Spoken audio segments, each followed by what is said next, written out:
많은 분들이 은퇴하면 고향 시골에 내려가 조용히 살고 싶다고 말하죠. 그런데 혹시 알고 계셨나요?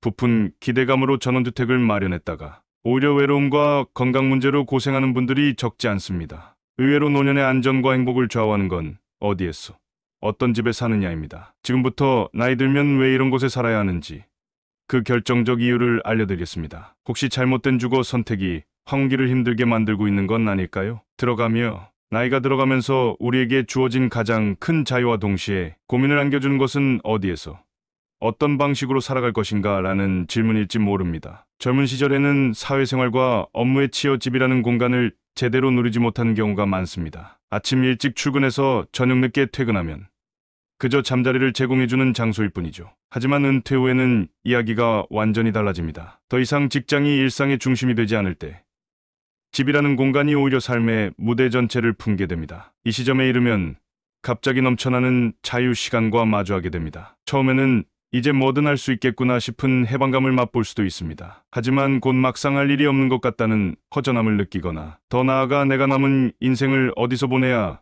가장 행복할까라는 실존적 고민이 찾아오는 것이 자연스러운 흐름입니다. 그리고 이 고민은 곧 주거 문제와 직결됩니다. 나이 들면 이런 곳에 살아야 합니다라는 화두를 꺼내든 이유도 여기에 있습니다. 노후주거는 단순히 집의 형태나 위치를 고르는 문제가 아니라 내 삶 전체의 방향성과 깊이 관련되어 있기 때문입니다. 건강, 재정, 가족 및 사회적 관계, 심리적 안녕 등 모든 측면을 건드리는 복합적인 결정이 바로 은퇴 후 주거 선택입니다. 그럼에도 불구하고 많은 사람들은 은퇴 직전까지 너무 바쁘게 살아 정작 이 중요한 문제를 미리 충분히 고민하지 못합니다. 퇴직 후에야 급하게 시골로 내려갈까, 도시의 작은 집을 알아볼까 등을 두리번거리다가 막상 각 지역이나 형태의 특성을 자세히 파악하지 못한 채 결정을 내리기도 합니다. 또 한편으로 이미 오래전에 마련해둔 집이 있으니 별 걱정할 필요가 없다고 생각할 수도 있습니다. 그러나 몸이 노쇠해지거나 가족 구성원이 바뀌면서 애초에 편리하다고 여겼던 집이 오히려 불편과 위험을 초래하기도 합니다. 커다란 마당이 있는 단독주택에 평생 살아왔다고 해도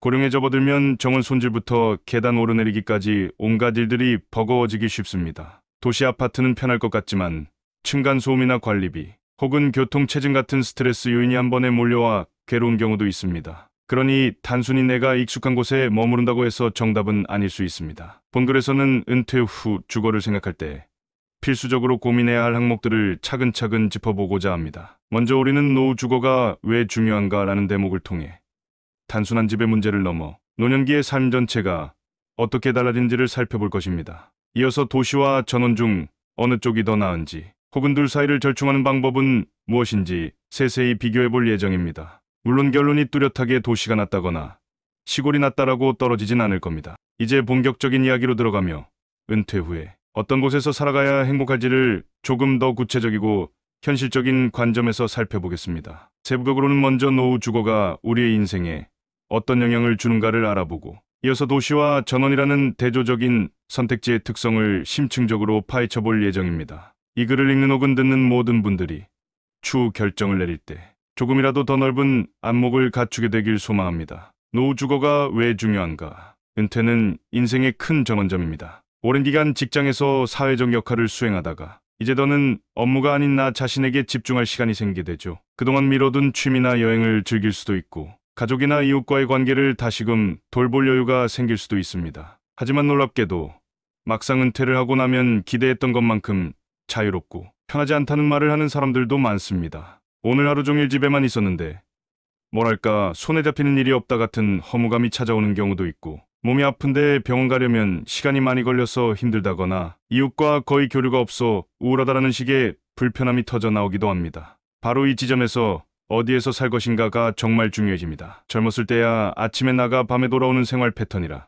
집은 잠만 자고 나오는 곳이라 해도 불편함을 크게 못 느낄 수 있습니다. 직장에서 보내는 시간이 집에 있는 시간보다 더 길거나 주말에도 밖에서 활동하는 경우가 많으니까요. 그러나 은퇴 후에는 집에서 지내는 시간이 압도적으로 늘어납니다. 자칫하면 TV나 스마트폰만 붙들고 있는 생활이 일상화될 수 있으며 이때 주택 구조나 주변 환경이 전혀 맞지 않으면 크나큰 스트레스가 쌓일 수밖에 없습니다. 한편 건강이 한창 좋았던 50대와 60대 초반에는 문제가 없었던 집 구조가 70대 중후반 이후에는 치명적인 단점이 될 수도 있습니다. 예컨대 계단을 자주 오르내려야 하는 복층 구조, 문턱이 높아 휠체어나 보행보조기를 쓰기 힘든 집, 방음이 전혀 되지 않아 이웃, 소음에 시달리는 환경 등은 나이가 들수록 더 크게 불편함을 야기합니다. 또한 차를 운전하지 못하게 되었을 때 대중교통이 거의 없는 지역이라면 병원 한 번 가기도 하늘의 별 따기가 됩니다. 이러한 장애물들이 누적되면 노후의 황혼기가 생각보다 삭막해질 수도 있습니다. 경제적 측면에서도 노후 주거는 정말 중요합니다. 재정적으로 풍족한 상태에서 자가주택을 가지고 있으면 고민이 덜할 것 같지만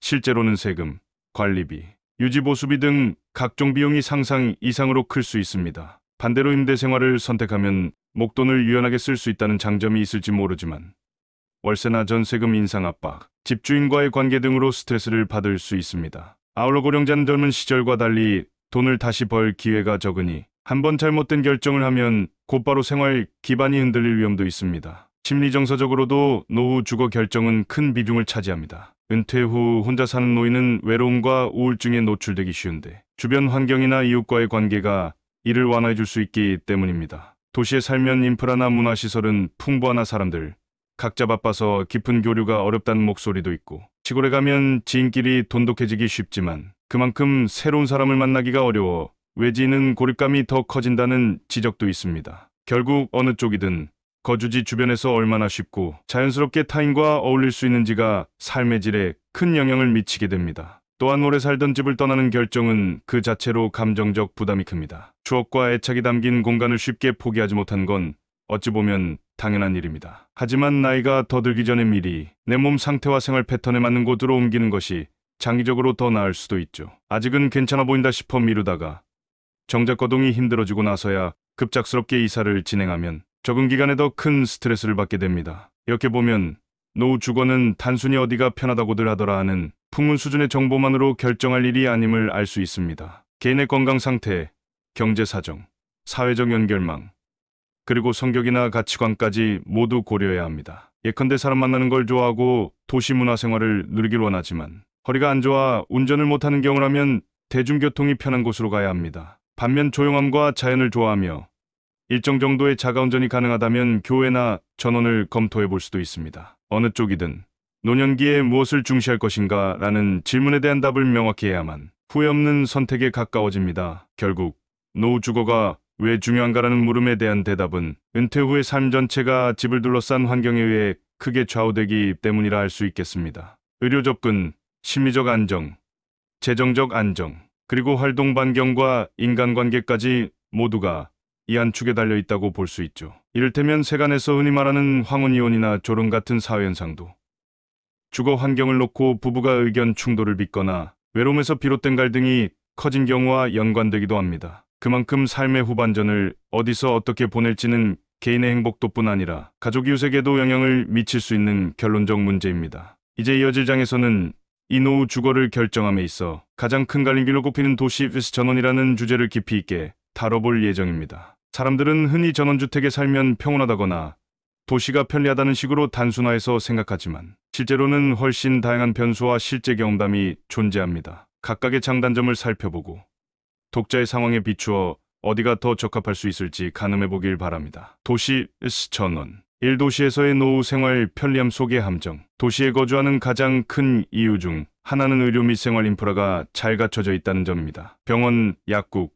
마트, 은행, 우체국, 문화시설 등 일상생활에 필요한 거의 모든 요소가 밀집되어 있어 차 없이도 지하철이나 버스로 쉽게 이동할 수 있습니다. 은퇴 후에 운전을 포기해야 하는 상황이라면 이 점이 곧 삶의 질을 결정짓는 핵심적인 요소가 됩니다. 가령 허리가 좋지 않아도 택시나 콜버스를 바로 불러 병원에 가면 되니 평소 건강 유지부터 긴급 상황 대처까지 스트레스가 훨씬 덜하죠. 도시에선 또 다양한 문화생활을 누릴 수 있습니다. 영화관, 공연장, 미술관, 박물관, 시민문화센터 등 각종 여가시설이 가까이 있어 은퇴 후 시간이 많아져도 지루하지 않게 보내기 좋습니다. 각 자치구나 동사무소 주민센터에서 운영하는 노인복지 프로그램도 풍부해 새로운 취미활동을 시작하거나 취약계층 복지사업에 봉사자로 참여할 기회도 쉽게 찾을 수 있습니다. 사회적 교류가 활발해질수록 우울감이나 무기력증에서 벗어나기 쉬우며 여가지 동호회나 단체에 가입해 또 다른 삶의 의의를 발견하는 경우도 많습니다. 문제는 도시가 결코 만만하지 않은 경제 비용을 요구한다는 데 있습니다. 우선 집값이 높고 월 임대료 월세나 관리비가 시골보다 훨씬 비쌀 수 있습니다. 최근 아파트 단지들은 다양한 커뮤니티 시설 헬스장, 작은 도서관, 주민라운지 등을 갖추고 있는데 그만큼 관리비가 매달 몇십만 원씩 청구되기도 합니다. 주변 상권도 물가가 상대적으로 높아 외식이나 문화생활의 비용이 누적되면 노후 자금이 빠르게 소진될 수 있죠. 은퇴 후 연금만으로 생활하는 경우라면 매달 고정 지출이 큰 도심 생활이 호락호락하지 않다는 사실을 절감하게 될지도 모릅니다. 또 도시 생활의 복잡함이 오히려 스트레스로 작용하기도 합니다. 과밀 인구 지역이라면 대중교통이나 도로 체증이 심해 병원 가는데도 오히려 1시간을 넘게 걸릴 수 있고 사람 많고 소란스러운 환경에 매일 노출되어 정신적으로 피로해질 수도 있습니다. 특히 혼잡한 아파트 단지에서는 층간소음이나 주차 문제, 엘리베이터 대기 시간 등 사소한 갈등이 잦습니다. 젊었을 땐 대수롭지 않게 넘기던 일들이 은퇴 후에는 오히려 더 크게 느껴질 수 있습니다. 그렇다고 해서 도시가 무조건 나쁜 선택인 것은 아닙니다. 실제로 다양한 편의시설과 교통망을 활용해 일상을 즐겁게 보내는 노인들도 많습니다. 지하철을 타고 시내 구경을 나가거나 도서관에서 책을 읽고 공원에서 산책 모임을 갖는 등 작은 것에서 만족을 찾을 수 있죠. 그러나 이 모든 걸 누리기 위해서는 재정적 안정성 혹은 비용 부담을 감수할 만한 여유가 어느 정도 뒷받침되어야 한다는 사실을 기억해야 합니다. 이 전원에서의 노후 생활 평온함 속의 현실, 언젠가 시골에 내려가 한적하게 살고 싶다. 은퇴 전부터 이렇게 말하는 사람은 의외로 많습니다. 회사 생활을 오래 하거나 도시의 소음 공해에 지친 이들에게는 자연에 둘러싸여 삶의 속도를 늦추는 상상이 꽤나 매력적으로 다가오기 때문입니다. 새벽에 일어나면 새소리가 들리고 텃밭에서 직접 기른 채소로 식사를 준비하며 마당에 나온 강아지와 함께 햇빛을 만끽하는 모습은 누구나 한 번쯤 꿈꾸는 힐링 라이프일 것입니다. 분명 전원 생활에는 크나큰 장점이 있습니다. 첫째, 주택이나 토지 매입비가 도시보다 상대적으로 저렴한 편이라 넓은 공간을 확보하기 쉽습니다. 은퇴 후 제한된 자금으로 도시 아파트를 구하기 버거워도 같은 금액으로 교외나 시골에선 훨씬 큰 땅과 집을 마련할 수 있습니다. 둘째, 자연환경이 좋아 정신적 신체적 건강에 도움이 된다는 의견이 많습니다. 새벽마다 동네 뒷산을 오르거나 직접 채소를 재배하며 사계절 변화를 피부로 느낄 수 있으니 도시의 빽빽한 콘크리트 숲과는 전혀 다른 차원의 여유를 만끽하게 됩니다. 그러나 환상만을 품고 갔다간 실제로 난관에 부딪힐 수 있습니다. 대표적으로 의료 접근성 문제가 있습니다. 나이가 들수록 병원을 찾는 빈도가 늘어나거나 급작스러운 응급 상황이 생길 가능성이 높아지는데 전원주택이 위치한 시골 마을에서 대형 병원까지는 차로 1시간 이상 걸릴 수도 있습니다. 더구나 노인 운전은 안전사고 위험이 크고 아예 운전을 포기한 뒤에는 대중교통이나 마을버스가 극히 제한적인 상황에 놓이게 일쑤입니다. 결국 전원생활을 시작해놓고도 병원이나 상급, 의료시설이 있는 도시로 자주 왕래하느라 비용과 시간이 추가로 드는 모순적인 사태가 벌어지기도 하죠. 사회적 교류도 고민거리가 됩니다. 시골 주민들이 서로 끈끈하게 지낸다고 해서 외부인까지 언제나 환영하는 건 아닙니다. 오랫동안 알고 지낸 터줏대감들 사이에 신입, 주민이 들어가면 처음에 걷던 느낌을 받거나 문화적 세대적 차이로 충돌을 겪기도 합니다. 또한 이웃들과의 교류가 잘 이루어진다 해도 인구가 적어서 새로운 친구나 다양한 취미 모임을 찾기가 어려울 수 있습니다. 반면 일부 지역은 귀농귀촌 인구가 늘면서 사회적 기업이나 마을 공동체가 활발히 생겨나는 곳도 있으니 지역별 편차가 크다는 걸 염두에 둬야 합니다. 또 한 가지 중요한 점은 집 관리의 어려움입니다. 시골 단독주택에는 가끔씩 목수나 기술자가 필요할 정도로 고장 수리할 것이 많고 마당이 있으면 제초나 나무 관리에 손이 많이 갑니다. 노년기에 체력이 떨어지면 이런 일들이 큰 부담으로 다가올 수밖에 없습니다. 물론 주민들과 품앗이를 하거나 유료 서비스 업체를 정기적으로 불러서 해결하는 방법도 있지만 이것도 결국 돈과 시간, 인맥이 필요하다는 뜻입니다. 그럼에도 전원을 택하는 분들은 도시의 빽빽함에서 탈출의 자유를 누리는 게 더 좋다는 확고한 믿음을 갖고 있거나 직접 텃밭을 가꾸고 자연과 교감하며 건강을 지키고 싶다는 확실한 이유를 지닌 경우가 많습니다. 실제로 전원에서 지내며 소박한 행복을 찾고 마을 행사나 텃밭, 동호회 등을 통해 새로운 인간관계를 형성해 나가는 사례도 적지 않습니다. 결론적으로 시골로 떠날 때는 건강 상태와 지속적인 교통이료, 대책을 미리 세워두지 않으면 낭패를 볼 수 있다는 점을 반드시 기억해야 하죠. 삼절충한 교외 혹은 소도시에서의 중간지대, 도시와 전원은 마치 극과 극처럼 대비되지만 사실 그 사이에는 무수히 많은 중간지대가 존재합니다. 예컨대 대도시에서 차로 3040분 정도 떨어진 교외 지역, 혹은 인구가 수십만 명 수준의 소도시 등은 어느 정도의 자연환경과 어느 정도의 도시 인프라를 동시에 갖추고 있죠. 여기서는 병원이나 대형마트가 완전히 없는 것도 아니고 고층 아파트 숲만 빼곡하지도 않습니다. 이런 지역에 은퇴 후 정착하면 병원 접근성이 아슬아슬하게나마 확보되고 집값이나 관리비가 대도시보다 덜 부담스러운 편이라 중간 지점을 찾을 수 있다는 장점이 있습니다. 자연이 풍부한 산자락 근교에 들어선 신도시형 단지나 전원형 타운하우스 같은 곳도 늘어나고 있는데 이 경우 아파트나 연립주택처럼 관리가 어느 정도 편리하면서도 전원 풍경을 즐길 수 있으니 노후주거로 인기가 있는 편입니다. 다만 이런 절충안 역시 교통체계와 실제 시설이 얼마나 잘 갖춰져 있는지 꼼꼼히 따져봐야 합니다. 교외 신도시라 해도 대중교통 연결이 나쁘면 결국 차가 없으면 불편하고 도시와 전원을 모두 누리려다 양쪽에 단점만 떠안는 사태가 생길 수 있습니다. 소도시도 인구가 계속 줄어들면서 병원 상권이 쇠퇴하는 곳이 있고 반대로 발전 가능성이 높은 곳이 있으므로 사전 답사를 철저히 해야 합니다. 실제 사례와 경험담.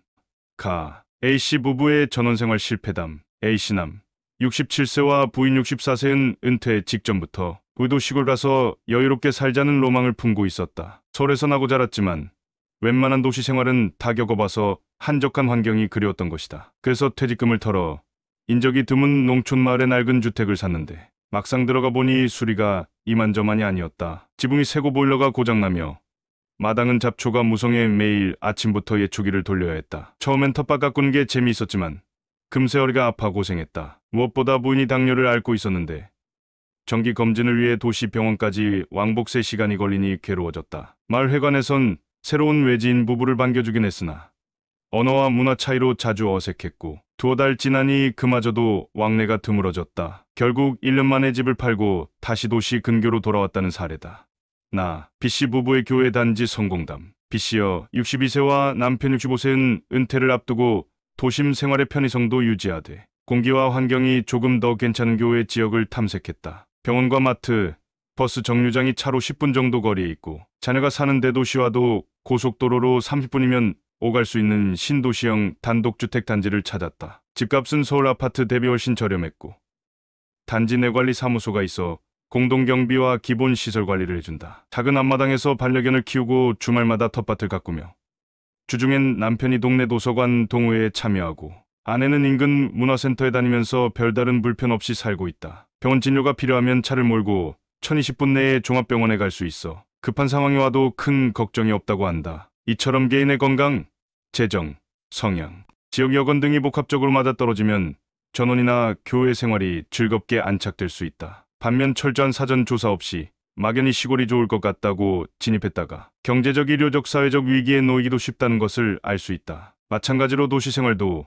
무조건 편하다고만 단정할 수 없고 적잖은 비용과 번잡함을 감수해야 한다. 어떤 선택이 좋을까? 도시 vs 전원이라는 질문에 대한 답은 사실상 본인이 무엇을 우선 가치로 두느냐에 달려있다고 정리할 수 있다. 건강을 최우선으로 생각한다면 병원 접근이 빠르고 대중교통이 잘 되어 있는 도시를 추천할 수 있다. 하지만 대도시의 높은 집값과 생활비를 감당할 자신이 없으면 교외나 소도시로 눈을 돌려 절충안을 찾을 수 있다. 반대로 조용히 자연과 함께 살며 텃밭 가꾸고 산책하는 삶을 고대한다면 전원이 맞을 수 있다. 다만 의료 및 이동성 문제를 어찌 해결할지 미리 계획해야 한다. 중요한 것은 어디서 살든 실제로 나에게 맞는 스타일인지를 체험해보는 과정이 필요하다는 점이다. 전원주택을 사기 전에 몇 달간 에어비앤비나 임시주거를 얻어 살아보는 식으로 현지를 체험할 수 있고 도시의 특정 동네로 이주하기 전에도 단기 월세를 구해보면 실제 생활감을 얻을 수 있다. 예측과 현실은 다를 수 있으므로 사전 답사와 시뮬레이션이 필수란 말이다. 결국 도시와 전원,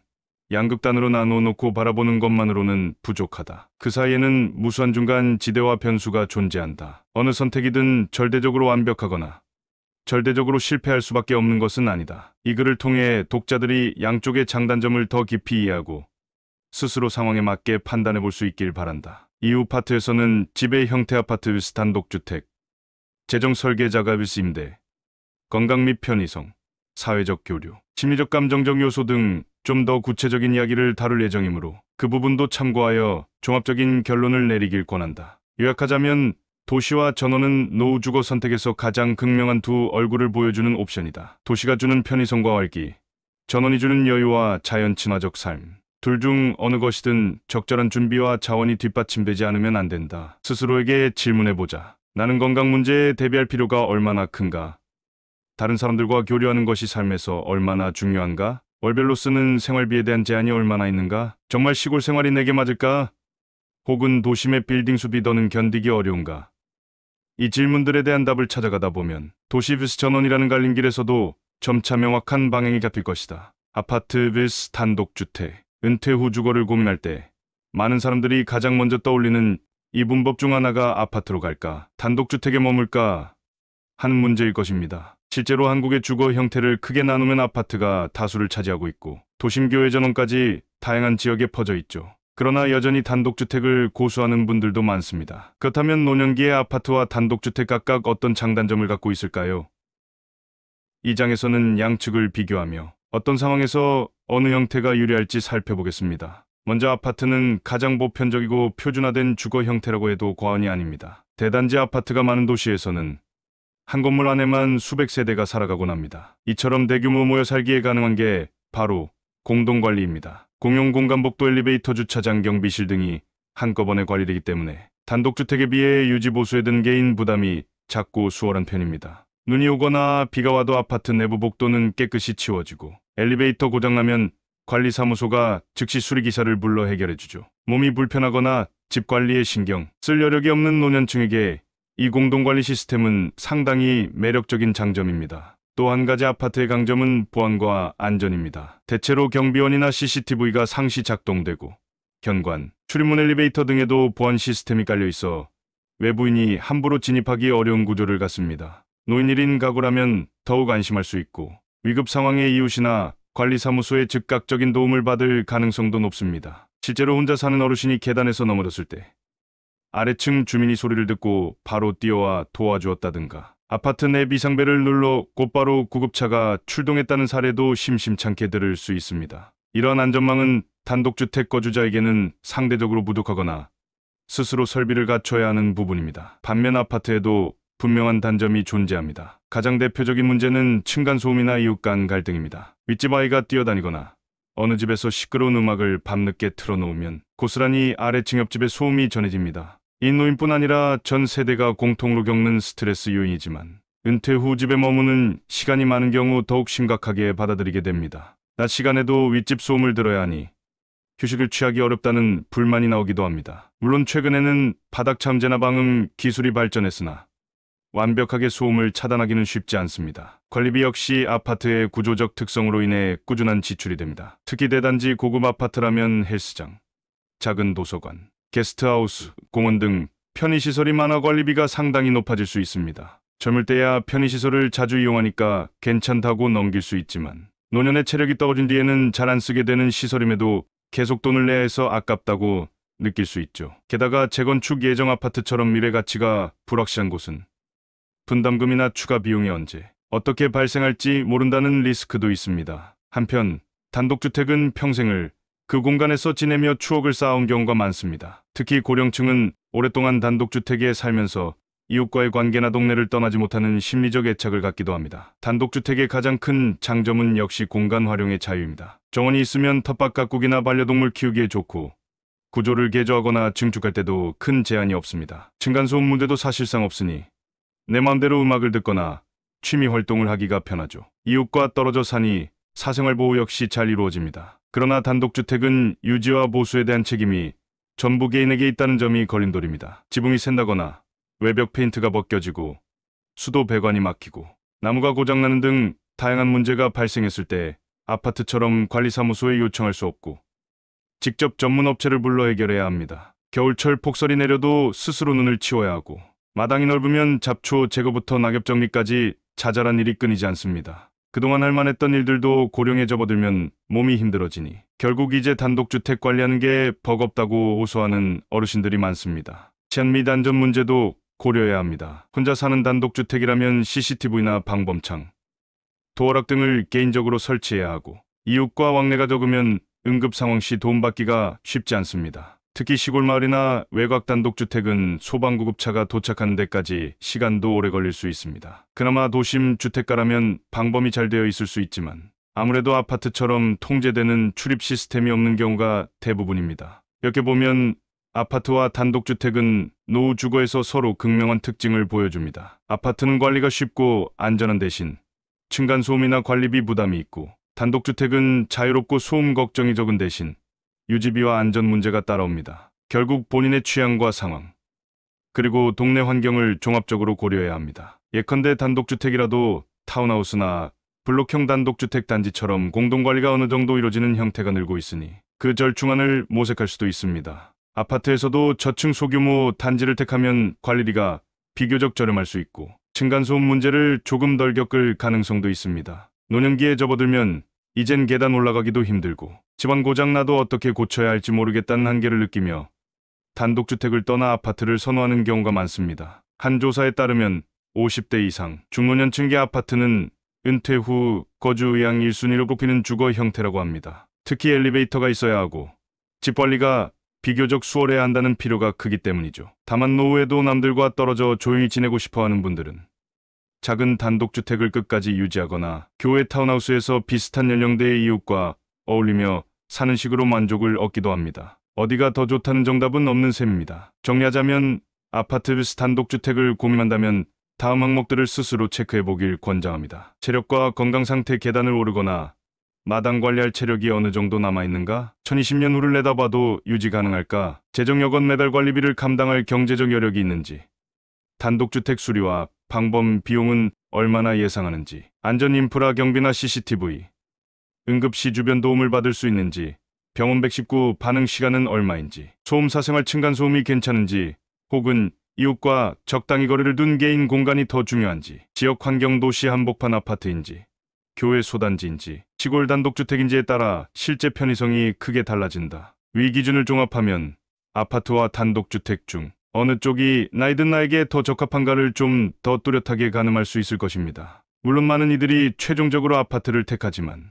그 과정에서 추억한 단독주택을 정말 떠나도 되나 하는 심리적 갈등을 느낄 수도 있죠. 그렇다면 미리 가족과 충분히 상의해보세요. 질환 정리를 먼저 해보기도 하고 단기간 아파트 생활을 경험해보는 것도 좋습니다. 또한 단독주택을 유지하되 일부만 관리 쉽게 개조하겠다 같은 절충도 가능하니 상황에 맞춰 최대한 고민의 폭을 넓혀보길 바랍니다. 임대, 차가, 노후 주거를 놓고 고민할 때 빼놓을 수 없는 문제가 바로 집을 소유해야 하느냐, 아니면 임대로 살 것이냐입니다. 한국 사회에서는 오랫동안 내 집 마련이 인생 최대 목표 중 하나로 자리 잡아왔습니다. 더구나 은퇴 세대라면 3040년간 일하며 모은 돈을 부동산에 투자하는 것이 당연하게 여겨지기도 했죠. 하지만 최근에는 임대 형태로 거주하며 목돈을 유연하게 활용하는 선택지도 늘어나고 있습니다. 그렇다면 노년기에는 어떤 방식이 더 나을까요? 먼저 자가주택 소유의 장점을 살펴봅시다. 가장 큰 이점은 거주 안정성입니다. 집주인의 눈치를 볼 필요가 없고 계약기간마다 월세나 전세금을 걱정하지 않아도 됩니다. 장기적으로 계속 한 곳에서 살 수 있으니 동네 환경이나 이웃과의 관계가 안정적으로 유지되는 편이죠. 게다가 부동산 가치가 오르는 지역이라면 자산 증식의 효과도 기대할 수 있습니다. 어느 시점에 집을 팔아서 현금화하거나 자녀에게 물려줄 수도 있습니다. 단 한 채의 집이라도 남겨놓으면 노인 입장에서는 심리적 안도감이 상당히 큽니다. 하지만 자가에도 리스크가 존재합니다. 우선 구매 시점에 자금 부담이 막대할 수 있습니다. 대출을 낀다 해도 은퇴 후엔 상환 능력이 떨어지므로 이자가 생활을 압박할 위험이 있습니다. 이미 주택을 보유한 상태라 하더라도 유지비와 재산세, 종합부동산세 등 세금을 꾸준히 내야 합니다. 집이 오래될수록 수리보수 비용도 커질 수 있죠. 또 부동산 가치가 늘 오른다는 보장이 없는 시대가 되었습니다. 인구가 줄고 지방이 쇠퇴하며 거주 수요가 떨어지는 지역의 집값은 오히려 하락하거나 매각이 안 되는 경우도 있습니다. 이럴 때 자가가 오히려 짐이 된다는 말을 실감하게 됩니다. 임대 생활을 택하면 큰 돈을 집에 묶어두지 않고 상대적으로 자유롭게 운영할 수 있다는 이점이 있습니다. 예를 들어 전세 또는 월세 형태라면 초기 자금을 아예 투자나 사업자금 혹은 생활비로 활용할 수 있습니다. 또 정기적인 재계약을 통해 좀 더 병원이 가까운 지역으로 옮긴다거나 자녀가 있는 동네로 이전한다처럼 유연하게 거주지를 바꿀 수 있는 편리함이 있습니다. 집을 소유했을 때는 매도 절차나 잔금 문제로 이사하기까지 상당한 시간이 걸리지만 임대라면 비교적 간단히 다음 집을 구할 수 있으니까요. 문제는 임대료를 계속 지불해야 한다는 점입니다. 전세라면 목돈을 묶어두고 월세라면 매달 일정 금액이 나갑니다. 은퇴 후 정기 소득이 줄어든 상황에서 월세를 계속 내야 한다면 체감 부담이 매우 커질 수 있습니다. 계약갱신 시점에 집주인이 전세금이나 월세를 올려달라고 하면 협상력이 낮은 노인 입장에서는 속수무책일 수도 있습니다. 혹은 집주인이 직접 들어와 살겠다며 계약 종료를 통보하면 원치 않게 이사해야 하는 상황이 벌어집니다. 이렇듯 거주 안정성에서 자가보다 떨어진다는 것이 임대의 대표적인 단점입니다. 이처럼 자가일수 임대는 노후 재정과 밀접하게 연관되어 있습니다. 자산이 충분하고 건강 상태가 양호하다면 자가를 유지하면서 편하게 살 수 있겠지만 그렇지 않다면 집을 처분의 여유, 자금을 확보하는 게 더 현명할 수 있습니다. 요컨대 주택에 지나치게 많은 돈이 묶여 있으면 정작 생활비나 의료비가 부족해 힘들어질 수 있기 때문이죠. 이에 대한 대표적인 예가 다운사이징 큰 집을 팔아 작은 집으로 옮기기입니다. 평생 살았던 큰 단독주택 대신 도심 소형 아파트로 옮겨 그 차익을 은퇴 자금으로 확보하는 식입니다. 혹은 영목이지 주택연금을 활용해 매달 연금 형태로 생활비를 보충하는 방법도 있습니다. 한편 임대를 택한 이들 중에는 내가 원하면 언제든 다른 지역으로 떠날 수 있다는 자유를 높이 평가하기도 합니다. 가령 건강 상태가 어느 정도 괜찮아서 전국 곳곳을 여행하며 살아보려는 이들도 있고, 자녀가 있는 해외나 지방에 몇 달씩 머무르다 다시 돌아오는 식으로 다채로운 노후를 즐기는 경우도 있습니다. 자가라면 일일이 세입자를 구해놓고 떠나야 하거나 집관리 문제에 신경 써야 하는데, 임대면 내 집만 정리하면 그만이니 훨씬 이동이 간단하죠. 결국 재정 상황과 라이프 스타일이 임대의 자가 결정에 핵심적인 영향을 미칩니다. 다음과 같은 질문을 스스로 던져볼 수 있습니다. 금전적 여유집을 구입 유지 수리할 수 있는 자금이 충분한가? 대출은 없거나 소액인가? 세금 및 관리비를 감당할 자신이 있는지, 거주 안정성 및 유연성한 곳에 오래 눌러 앉을 계획인지, 아니면 필요에 따라 자주 옮기는 생활을 선호하는지, 지역 부동산 전망 은퇴 후 그 지역 집값이 안정적인지, 수요가 감소해 매도 임대가 어려워질 위험은 없는지, 가족 상속 문제 자녀에게 물려줄 집을 생각하는지, 아니면 내가 죽으면 상속은 상관없다고 보는지, 전세 월세 부담, 지속적으로 월세나 전세금 인상을 따라갈 재원이 있는지, 계약이 만료될 때마다 이사할 체력이 남아있는지, 실제 사례로 어떤 노부부는 대형 아파트를 팔고 소형 임대 아파트로 옮긴 뒤 남은 차익으로 투자 수익 혹은 생활 비율 확보에 유연하게 지내고 있습니다. 처음엔 월세가 아깝다고 여겼지만 막상 살아보니 관리비와 세금 부담이 크게 줄었고 필요할 때 다른 동네로 쉽게 옮길 수 있어 마음이 편해졌다고 합니다. 반대로 어떤 이들은 전세로 살다가 집주인이 바뀌어 재계약이 어려워지는 바람에 마땅한 대체 집을 구하지 못해 곤란을 겪기도 합니다.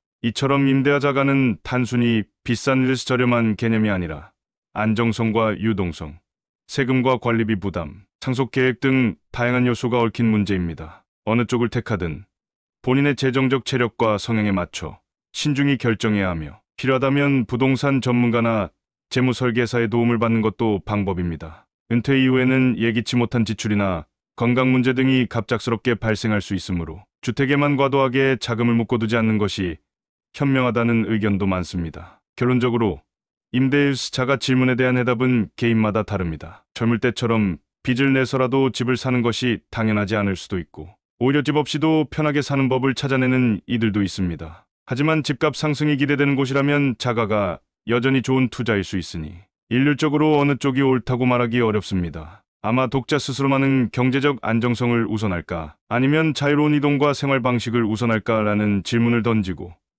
거기에 따른 재정 계획을 세워야 답이 보일 것입니다. 더불어 건강, 가족관계, 자녀와의 거리, 그리고 실제로 몇 살까지 운전이 가능할지 등등의 변수가 뒤섞이니 가능한 한 여러 시나리오를 가정해보고 준비를 해둬야 노후에 예상치 못한 돌발 상황으로 인해 곤란을 겪지 않게 됩니다. 건강 및 편의성, 은퇴 후 주거 문제를 생각할 때 어떤 형태나 위치의 집이 편리할까를 고민하는 것은 사실상 건강 상태와 뗄 수 없는 이슈입니다. 젊었을 때야 집 구조나 주변 환경이 조금 불편해도 큰 문제가 없지만, 나이가 들수록 계단을 오르내리는 일도 힘겨워지고 갑자기 찾아온 질환이나 사고에 대처하기도 어려워집니다. 그래서 노인 친화적 주거라고 하면 크게 세 가지 핵심 요소를 떠올릴 수 있습니다. 바로 의료 접근성, 이동 편의성, 그리고 주택 내부 안전 장치입니다. 가장 먼저 언급할 건 의료 접근성입니다. 노년기에 만성질환이 생기거나 응급 상황이 생길 가능성은 통계적으로 높아집니다. 도시라면 대형 병원이나 전문의원, 응급실 등이 가깝고 긴급 호출 시 119 구급대가 빨리 도착해 처치할 확률이 높습니다. 시골이라면 차로 한두 시간이 걸릴 수도 있으니 골든타임이 중요한 뇌졸중 심근경색 같은 질환은 위험이 배가 될 수 있습니다. 물론 시골에서도 근처 읍내에 종합병원이 있는 곳은 있지만 서울 부산 같은 대도시에 비해 의료진 시설 수준이 떨어지는 건 부정하기 어렵습니다. 특히 이미 지병이 있거나 정기검진이 필요한 분이라면 주거지를 선택할 때 우선 병원까지 대중교통 혹은 자가용으로 얼마나 걸리는가를 체크하는 게 좋습니다. 또 자차 운전이 어렵게 되면 어떡할지도 미리 생각해야 합니다. 도시의 경우 지하철 버스 택시가 풍부해 병원 왕래가 수월하지만 전 지역이나 교외에서 운전을 못하면 병원은커녕 약국 가는 것도 부담일 수 있습니다. 따라서 본인 건강 상태가 어떠한지, 앞으로 어떤 질병 가능성을 염두에 둬야 하는지, 다니던 병원은 어디에 있는지 등을 종합적으로 봐야 합니다. 두 번째로 이동 편의성입니다. 나이가 들수록 시력 청력인지 능력이 떨어져 운전면허를 반납하는 경우가 늘어나고 있습니다. 이런 상황이라면 대중교통이 잘 발달해 있는 도심이나 중소도시가 훨씬 유리합니다. 예컨대 마트, 병원, 공원 등 필수 생활시설이 집 근처에 모여 있으면 걸어서 이동할 수 있어 편리하죠. 반대로 전원에서는 차가 없어지면 사실상 바깥 활동이 어려워지고 주변에 택시조차 잡기 힘들다면 외출 자체가 큰 모험이 됩니다. 또 주차 문제도 고려해야 합니다. 교통편의 시설이 부족한 지역이라면 노인이라도 계속 운전을 해야 하는데 은퇴자들이 많이 모여 사는 교외 신도시 같은 곳은 차가 많아 주차 갈등이 생길 수도 있습니다. 아파트라면 지하 주차장이 대체로 정비되어 있으나 단독주택이라면 마당이나 골목에 주차하는 문제가 발생하기도 합니다. 이동 편의성을 위해 전동 스쿠터나 전동 휠체어를 사용하고자 해도 보도도로, 환경이 뒷받침되지 않으면 안전사고가 우려됩니다. 결과적으로 노인 친화 도시란 대중교통보도, 환경 셔틀버스 등 이동 인프라가 잘 갖춰져 있어야 가능하단 말입니다. 마지막으로 주택 내부 안전장치도 빼놓을 수 없습니다. 미끄러운 욕실 바닥이나 문턱은 낙상 사고를 부를 수 있고 계단이 많은 복층 구조는 무릎 허리에 무리가 갈 수 있습니다. 현대시니어 아파트나 실버타운 등은 처음부터 무장애 설계를 적용해 문턱을 낮추고 복도를 넓히며 욕실 벽에 손잡이를 설치해놨습니다. 그렇지 않은 기존 주택이라면 리모델링으로 화장실에 안전 손잡이와 미끄럼 방지 매트를 깔고 문턱을 제거하거나 낮추는 시공을 해야 합니다. 초기 비용이 들더라도 낙상 한 번으로 큰 부상을 당하는 것보다는 훨씬 낫죠. 화재 감지기, 응급벨, CCTV 등 방범 방제 시스템도 중요합니다. 노인이 혼자 사는 집이라면 24시간 모니터링이 가능한 서비스나 주변 지인과 연결된 비상, 연락망을 갖출 수 있도록 미리 준비하는 것이 좋습니다. 아파트나 시니어 레지던스는 공동관리 덕분에 일정 부분 이런 안전 기능이 탑재되어 있지만 단독주택이라면 전부 개인이 설치 점검해야 하므로 비용 부담이 발생합니다. 정리하자면 건강 및 편의성 측면에서 집을 고를 때는 크게 세 가지를 기억하면 됩니다. 의료력 근성 병원까지의 거리와 긴급 대응이 가능한가? 내가 혹은 배우자가 지병이 있다면 더욱 주의. 이동 편의성 대중교통이 편한 지역인지, 운전 포기 시에도 마트나 병원을 이용할 수 있는 환경인지, 주택 내부 안전 장치 노인 친화적 구조인지, 낙상, 방지 비상벨 손잡이 등 설비가 충분히 되어 있는지, 이 모든 요소를 두루 살펴본 뒤 본래 신체 상태와 향후 수년 안에 예상되는 건강 변화를 고려해 과연 내가 70대 후반, 80대가 되어도 이 집에서 안전하고 편안하게 지낼 수 있을까라는 질문을 던져보길 바랍니다. 지금은 멀쩡히 계단을 오를 수 있다 해도 언젠가 무릎이 성치 않게 된다면 상황이 돌변할 수 있기 때문이죠. 결국 건강은 노후 삶의 질을 결정짓는 가장 중요한 부분 중 하나이며 주거 환경은 그 건강 상태를 악화시키거나 유지 개선하는 데 커다란 역할을 합니다. 집이 편안하고 안전해야 병을 예방할 수도 있고 삶의 의욕도 생깁니다. 반대로 번잡하고 불편한 집에서 살면 매일 온갖 스트레스와 몸의 불편함을 감수해야 하니 오래 건강을 유지하기가 쉽지 않습니다. 그러므로 은퇴 직후 혹은 그 이전부터라도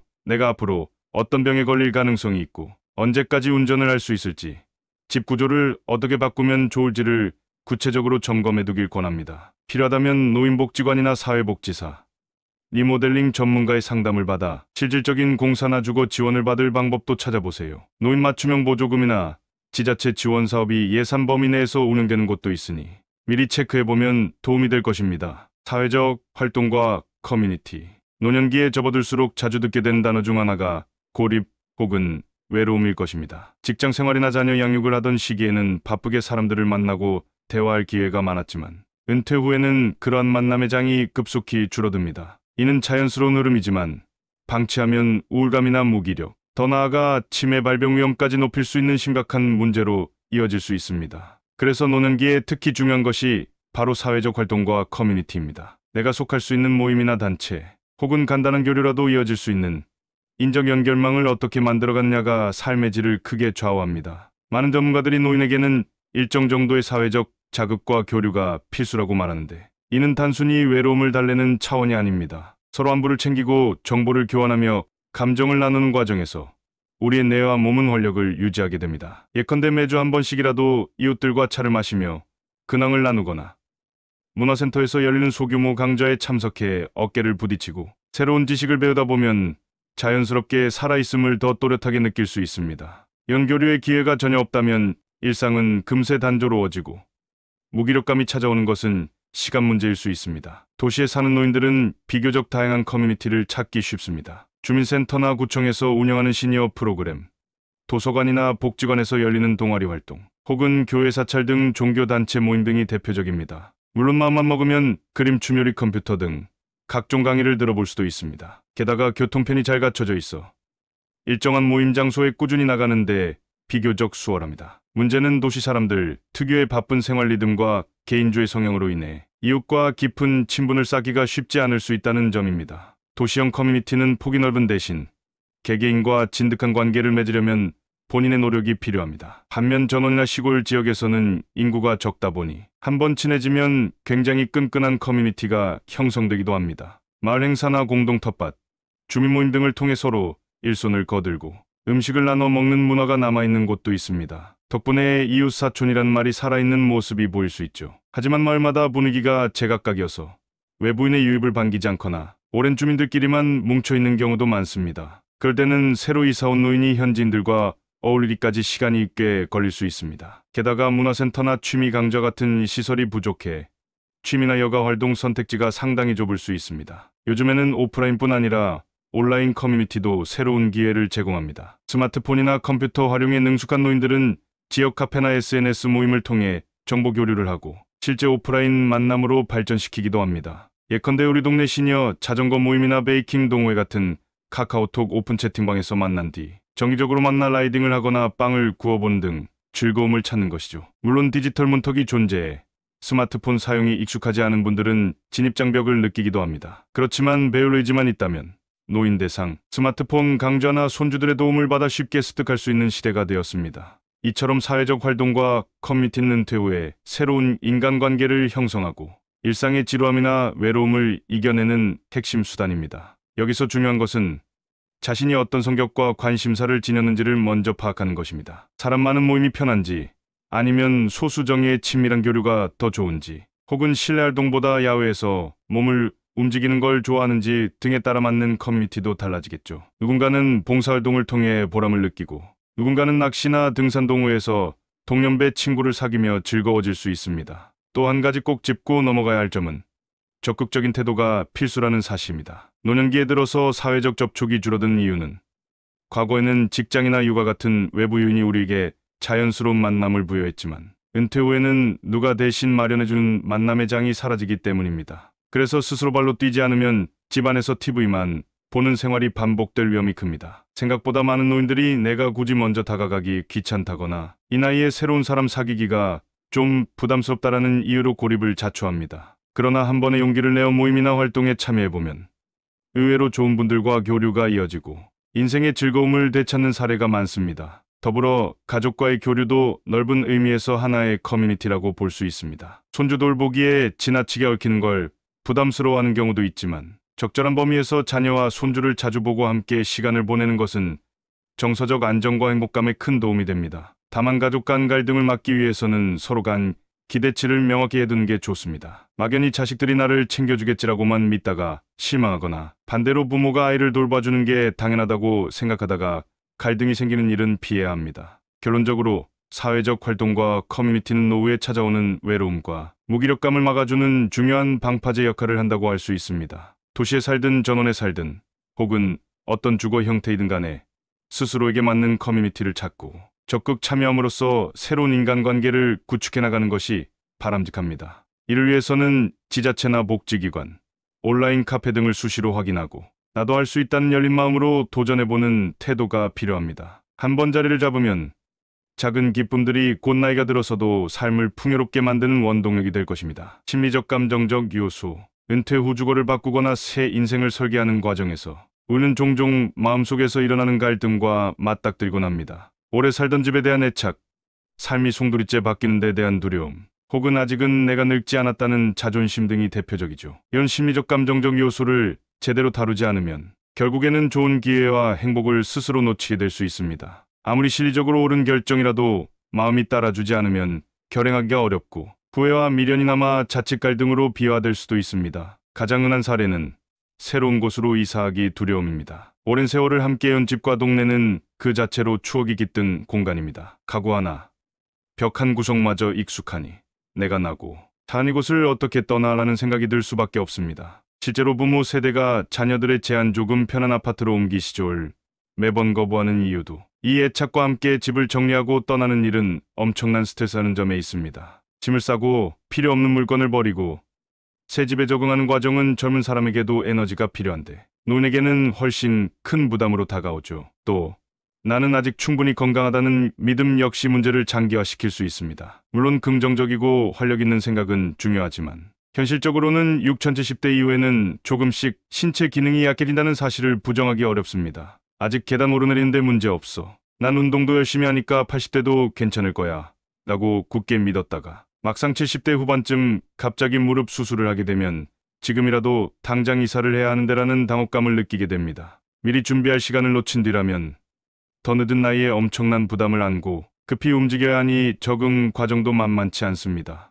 이런 심리적 저항 가운데서도 중요한 건 정체성과 독립성 문제입니다. 예를 들어 시니어 레지던스나 실버타운에 들어가면 왠지 내가 늙었음을 인정하는 것 같아서 거부감이 생길 수 있습니다. 나는 아직 누군가의 도움 없이도 잘 살 수 있다는 자존심이 있거든요. 그런데 이런 인식이 극단적으로 작동하면 사실상 도움을 받는 게 훨씬 편하고 안전한 상황에서도 끝까지 버티다 몸과 마음이 더 고생할 수 있습니다. 실제로 요양원이나 실버타운을 택했던 분들 중 상당수가 초반엔 내키지 않아도 막상 들어가 보니 왜 진작 여기 안 왔을까 하고 아쉬워했다는 일화가 많습니다. 또 한 가지 심리 요소는 변화를 미루는 데서 오는 후회입니다. 사람은 누구나 익숙한 패턴을 고수하려는 경향이 있어 노년기 이사를 최대한 늦추려 합니다. 그러나 한번 결심하고 실행해본 뒤에는 의외로 이보다 일찍 움직일 걸 그랬다는 만족감을 느끼는 경우가 적지 않습니다. 몸이 아직 괜찮을 때 새로운 환경에 적응해두면 나중에 더 좋은 생활을 할 수 있기 때문이죠. 반면 기회를 놓쳐버리면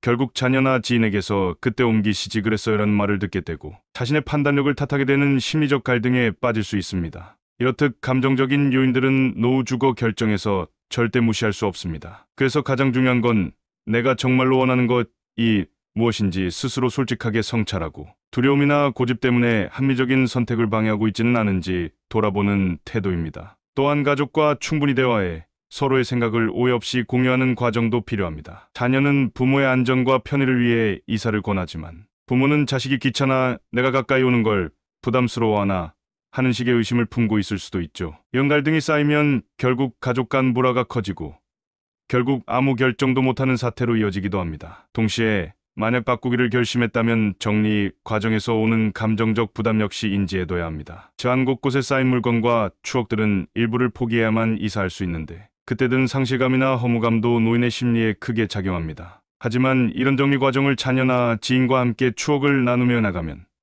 오히려 과거를 되돌아보는 값진 시간이 될 수 있고 새로운 출발에 대한 설렘으로 변화시킬 수도 있습니다. 정리하자면 심리적 감정적 요소는 노년기의 주거 환경을 결정할 때 마주치는 가장 보이지 않는 큰 장벽이자 동시에 마음만 잘 정리한다면 새로운 시작을 긍정적이고 즐겁게 만들 수 있는 원동력이기도 합니다. 바뀐 환경에서 얻게 될 이 점들을 상상하며 필요하다면 전문가나 상담가, 가족 친지들과 자주 이야기를 나누는 게 중요합니다. 나이가 들수록 자기 고집에 가디기 쉽지만 용기 있게 한 발 내디뎌 본다면 생각지도 못한 행복을 만나게 될 수도 있습니다. 결국 변화를 두려워하기보다는 그 변화를 잘 받아들이고 주체적으로 선택하는 마음 자세가 노년기의 평온과 만족을 한층 높여줄 것입니다. 실전 팁. 지금까지 노후 주거에 관한 여러 측면을 살펴봤지만 막상 실전에 돌입하면 그래서 구체적으로 무엇부터 해야 할까라는 의문이 생길 수 있습니다. 아래에서는 은퇴 후 주거를 결정하거나 현재 집을 정비하면서 쓸 수 있는 간단한 실전 팁들을 정리해 보았습니다.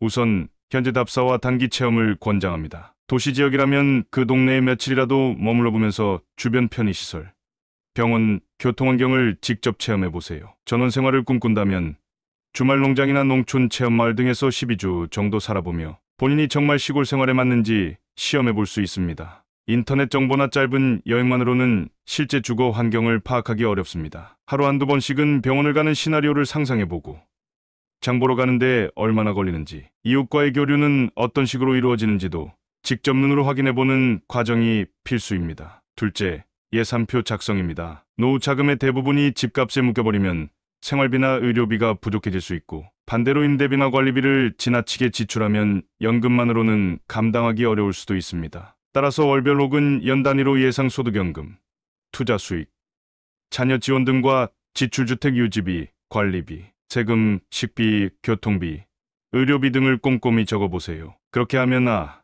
내가 현실적으로 한 달에 이 정도까진 써도 되겠구나, 혹은 이 집 관리비나 세금은 도저히 무료되겠구나라는 인식이 구체화되어 합리적인 선택에 도움이 됩니다. 셋째, 가족 지인과의 충분한 논의입니다. 은퇴 후 주거 선택은 혼자 결정해도 되지만 실제로 자주 왕래하는 자녀나 형제, 혹은 자주 만나는 친구의 의견이 도움이 될 때가 많습니다. 이미 비슷한 과정을 겪은 지인이 있다면 시행착오를 줄이는 노하우를 배울 수 있고, 가족과 의견을 나누면 향후 긴급 상황에서 어떻게 대처할지 등도 미리 논의해둘 수 있습니다. 은퇴 공동체나 노인 상담센터 등에서 전문가 조언을 구하는 것도 큰 도움이 됩니다. 넷째, 작은 변화부터 시도하는 방법입니다. 갑자기 대도시 아파트나 시골 단독주택으로 완전 이주하기 전 우선 지금 사는 집을 약간 리모델링 해보거나 가까운 곳으로 단기 이사를 해보는 식으로 테스트를 할 수 있습니다. 가령 화장실에 안전 손잡이를 설치해보고 만족도가 높다면 전면적인 무장의 설계로 확장할 수도 있고, 시골 주택을 바로 사지 말고 임시로 월세나 체험형 주택을 찾아 한두 달 살아보며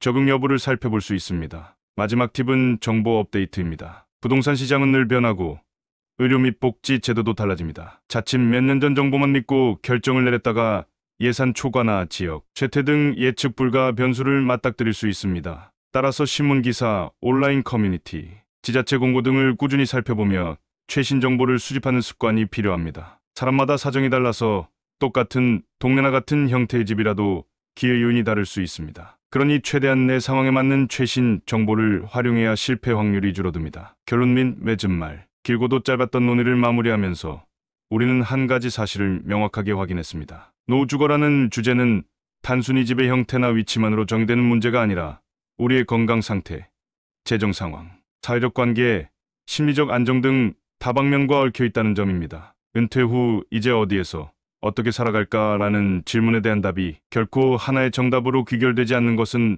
바로 이 때문입니다. 사람마다 중시하는 가치와 여건이 다르기 때문에 어떤 이에게 도시 아파트가 최상이 될 수 있고, 다른 이에게는 전원 단독주택이 오히려 더 풍요로운 삶을 선사할 수도 있습니다. 이 글을 통해 도시 vs 전원, 아파트 vs 단독주택, 임대 vs 자가, 그리고 건강 및 편의성, 사회적 활동과 커뮤니티, 심리적 감정적 요소, 실전 팁 등을 두루 살펴보았습니다. 그 과정에서 몇 가지 중요한 공통점을 발견할 수 있었는데 그 핵심을 다시 짚어보면 다음과 같습니다. 첫째, 은퇴 후의 삶에서는 집이 일상의 무대라는 점을 잊지 말아야 합니다. 젊을 때처럼 바깥에서 대부분의 시간을 보내다가 잠만 자고 나오는 공간이 아니라 하루 대부분을 보내게 될 장소가 집이 되기 때문입니다. 따라서 주거 환경이 불편하거나 안전하지 않으면 생활 전반의 만족도가 떨어지고 몸과 마음에 모두 안 좋은 영향을 미치게 됩니다. 집은 그 자체로 우리의 건강과 정서를 책임지는 핵심 거점임을 인식해야 합니다. 둘째, 의료 접근성과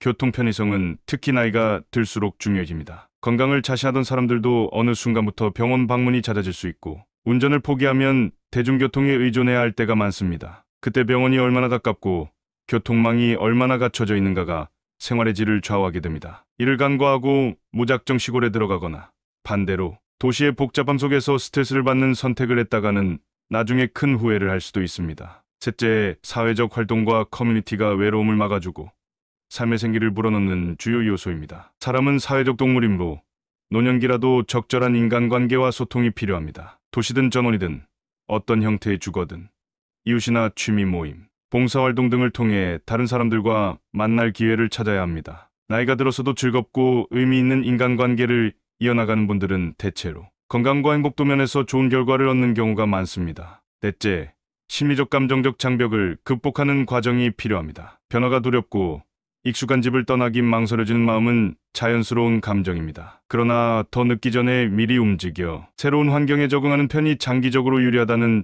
점도 부정할 수 없습니다. 용기가 필요한 순간이지만 후에 진작에 옮겼으면 좋았을 거리라는 후회가 생기지 않도록 충분한 정보와 함께 가족 지인과 상의해 이사를 결심하는 사례가 많습니다. 다섯째, 재정적 안정성 또한 핵심 키워드입니다. 어떤 집을 선택하든 유지비, 세금 관리비, 월세 등의 비용을 예측해보고 장기 플랜을 세우지 않으면 은퇴 자금이 금세 바닥날 수 있습니다. 부동산을 소유하느냐, 임대로 살 것이냐, 다운사이징이나 주택연금을 활용할 것이냐 등 다양한 선택지가 있으니 전문가 도움을 받아 체계적으로 시뮬레이션해 볼 필요가 있습니다. 결국 노후 주거의 답은 각자에게 달려있다는 점이 다시금 강조될 수밖에 없습니다. 어떤 사람은 자가주택을 편안히 유지하며 도시에서 문화생활을 즐길 것이고 또 다른 사람은 전원주택에서 농사지으며 소일하는 게 행복일 것입니다. 어떤 이는 자주 이사 다니며 여러 지역을 경험하는 라이프 스타일을 선호할 수도 있습니다. 중요한 건 나와 내 가족의 조건을 종합해 최대한 객관적이고 현실적인 판단을 내리는 것이며 그 결정에 따른 실행 계획을 꼼꼼히 세워두는 것입니다. 마지막으로 은퇴는 단순히 일을 그만두는 사건이 아니라 새로운 자유를 얻는 시작점이기도 합니다. 이제 더는 출근할 필요가 없으니 내가 어디서 살든지 간섭받을 일이 줄어들었고 오히려 선택의 폭이 넓어진다는 의미입니다. 물론 몸이 예전만큼 튼튼하지 않을 수 있고 경제력도 제한되어 있을 수 있지만 그렇기에 더더욱 지혜롭게 집을 고르고 환경을 갖춰야 하겠죠. 본글을 읽은 독자들이 조금이나마 더 다각도로 정보를 모으고 주체적인 의사결정을 통해 노년의 행복과 안전을 높이는 선택을 하길 기원합니다. 삶은 언제나 예측 불가한 변수를 품고 있지만 우리의 작은 준비와 용기가 큰 변화를 만들 수 있습니다. 나이 들면 이런 곳에 살아야 합니다라는 말이 강요가 아닌 하나의 방향타로 작동하기 바랍니다. 결국 어떤 곳에서 어떻게 살아가든 스스로 마음먹기에 따라 매일매일을 풍요롭게 채워갈 수 있습니다. 이 글이 여러분의 노후 주거 계획에 작은 도움이 되었기를 바라며 앞으로도 건강하고 평온한 삶을 이어가시길 진심으로 응원합니다.